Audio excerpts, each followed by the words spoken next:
CM Siddaramaiah ಪಾಲಿಗೆ ಇಂದೇ big day. Siddu ವಿರುದ್ಧ ಮೂಢ ಆರೋಪದ ವಿಚಾರ ಇಂದೇ ತೀರ್ಪಾಗುತ್ತೆ. ಹೈಕೋರ್ಟ್ನಲ್ಲಿ ಇಂದು ಕೊನೆಯ ಹಂತದ ವಿಚಾರಣೆ ನಡೆಯುತ್ತೆ.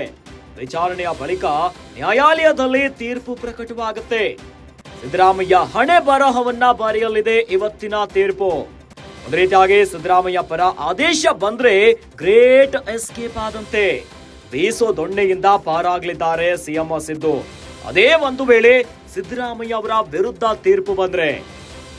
ತೀರ್ಪು ಬಂದ್ರೆ ಸಿದ್ದು ಸಿಎಂ ಸ್ಥಾನ ಗಡ ಗಡ ಗಡ ಆಗಬಿಡುತ್ತೆ.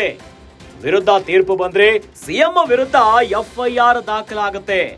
ಲೋಕಾಯುಕ್ತದಲ್ಲಿ ಎಫ್ಐಆರ್ ದಾಖಲಾಗುವಂತಹ ಸಾಧ್ಯತೆ ಇದೆ. ಮೂಢ ನಿವೇಶನ ಹಂಚಿಕೆಯ ಅಕ್ರಮಕ್ಕೆ ಸಂಬಂಧಪಟ್ಟಂತೆ ಈಗಾಗಲೇ ಸಿಎಂ ಸಿದ್ದರಾಮಯ್ಯನವರ ವಿರುದ್ಧ ರಾಜ್ಯಪಾಲರು ಪ್ರಾಸಿಕ್ಯೂಷನ್ಗೆ ಅನುಮತಿಯನ್ನ ಕೊಟ್ಟಿದ್ರು. ಇದೇ ವಿಚಾರವನ್ನ ಪ್ರಾಸಿಕ್ಯೂಷನ್ ಅನ್ನ ಪ್ರಶ್ನಿಸಿ ಸಿಎಂ ಸಿದ್ದರಾಮಯ್ಯನವರು ಹೈಕೋರ್ಟ್ ಮೊರೆ ಹೋಗಿದ್ದಾರೆ. ಆದ್ರೆ ಇವತ್ತು ಸಿಎಂ ಸಿದ್ದರಾಮಯ್ಯನವರ ಪಾಲಿಗೆ ನಿರ್ಣಾಯಕ ದಿನವಾಗಬಿಟ್ಟಿದೆ.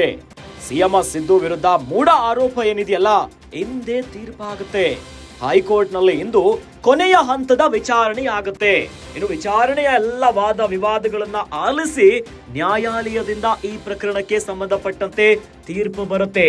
ಈ ಮೂಲಕ ಸಿದ್ದರಾಮಯ್ಯನವರ ಹಣೆ ಬರಹವನ್ನ ಬರೆಯಲಿದ್ದಾರೆ ಈ ಒಂದು ತೀರ್ಪು.